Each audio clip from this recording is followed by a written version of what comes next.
Dans le cadre de notre projet tutoré au sein de notre formation en GL2I, nous avons participé en partenariat avec le Fab Lab de Gradignan ou Hackathon.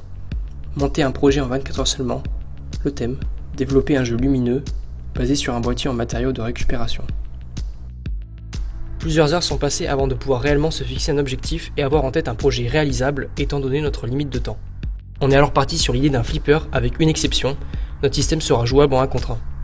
Pour faciliter la tâche, on peut diviser le système en 5 parties. L'étude nous permet d'avoir une carte électronique fonctionnelle. Nous devons calculer la valeur de nos résistances et condensateurs, mais aussi connaître le fonctionnement des différents modules. La conception électronique est l'élément clé de notre projet. On utilise des logiciels de CAO pour éditer nos circuits électroniques avec tous les composants et connecteurs nécessaires.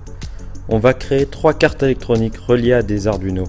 Une carte pour contrôler un moteur pas à pas et 2 pour afficher les scores.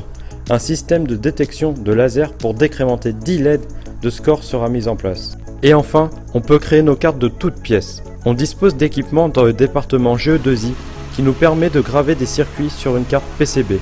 Il ne reste plus qu'à percer nos cartes et à souder nos composants. Pour compléter l'électronique, il faut réaliser un programme en langage C. L'environnement Arduino est idéal pour ça. De multiples librairies sont disponibles et accessibles par tous. De notre côté, une fonction doit faire tourner de manière continue le moteur pas à pas, et une autre doit assurer le score des 2 participants. Il ne reste plus qu'à implémenter le programme dans notre Arduino. Bien sûr, il ne faut pas oublier la partie mécanique. Le boîtier du flipper est réalisé entièrement à la graveuse laser du Fab Lab. Un plateau tournant au centre du flipper apportera un peu de challenge aux joueurs. 2 gâchettes avec un système de ressort pour propulser la balle sera mis de chaque côté.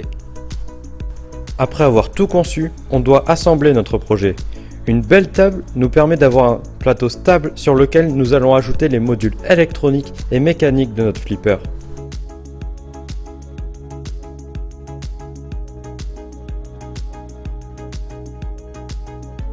Après beaucoup de café et une nuit blanche, on a pu partiellement finir le flipper.